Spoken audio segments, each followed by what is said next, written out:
Today's reflection will be on St. Matthew chapter 14, verses 14 to 23. When Jesus landed and saw a large crowd, he had compassion on them and healed their sick.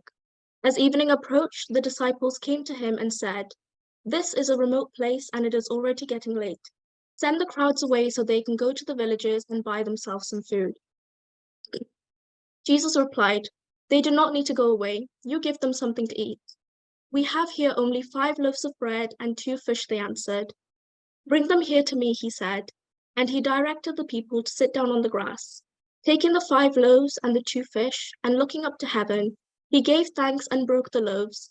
Then he gave them to the disciples, and the disciples gave them to the people.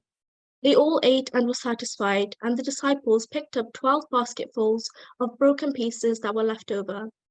The number of those who ate was about 5,000 men, besides women and children. Immediately, Jesus made the disciples get into the boat and go ahead of him to the other side while he dismissed the crowd. After he had dismissed them, he went up on a mountainside by himself to pray. Amen.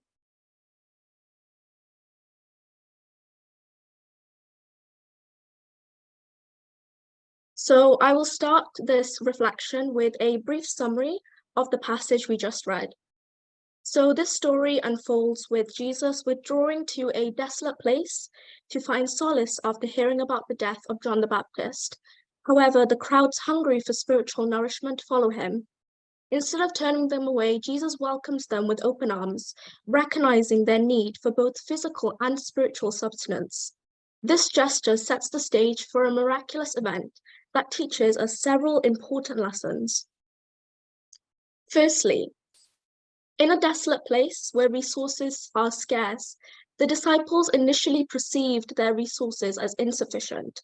Now, this moment serves as a powerful metaphor for our human tendency to often view our capabilities and our possessions as limited. However, Jesus takes these meager offerings of the 5 loaves and the 2 fish, a seemingly insignificant supply, and offers it up to the heavens in gratitude. This act of thanksgiving, a key theme in the Lenten season, highlights the importance of acknowledging and appreciating what little we have, trusting that God can transform our meager offerings into blessings. The subsequent blessing, breaking, and distribution of the loaves and the fish highlight Jesus' role as the source of abundance. As the multitude is fed and satisfied, we witness a miraculous event that defies human understanding. In fact, the symbolism here extends beyond just physical subsistence. It's more than just offering food for people. It becomes a powerful reminder that God's grace transcends our limitations. This aspect of the passage encourages us to confront our perceptions of insufficiency, be it in our relationships, our resources, or even our spiritual journeys. It encourages us to trust in God's ability to transform our perceived inadequacies into sources of abundance. Furthermore, the act of distributing the miraculous feast is a testament to the inclusivity of Jesus' ministry. The gathered multitude involved a diverse range of men, women, and children, representing the entirety of humanity seeking solace and sustenance. Here, Lent beckons us to emulate this inclusivity, to extend a hand of compassion and share our blessings generously with others in the way that Jesus has just exemplified here. Now, this story isn't just a reminder of God's power, but also of Jesus's compassion and his own concern for the needs of others. Despite going through his own hardships and his own difficulties, he didn't turn the crowd away or ignore their hunger. Instead, he took action to meet their physical needs. Lent is a time for us to reflect on how we can show compassion to those around us. How can we reach out to those who are hungry, both physically and spiritually? How can we be the hands and feet of Jesus in our communities? Following this miraculous event, Jesus instructs the disciples to embark on a boat while he dismisses the crowd. The subsequent verses depict Jesus seeking solitude on a mountain for prayer by himself.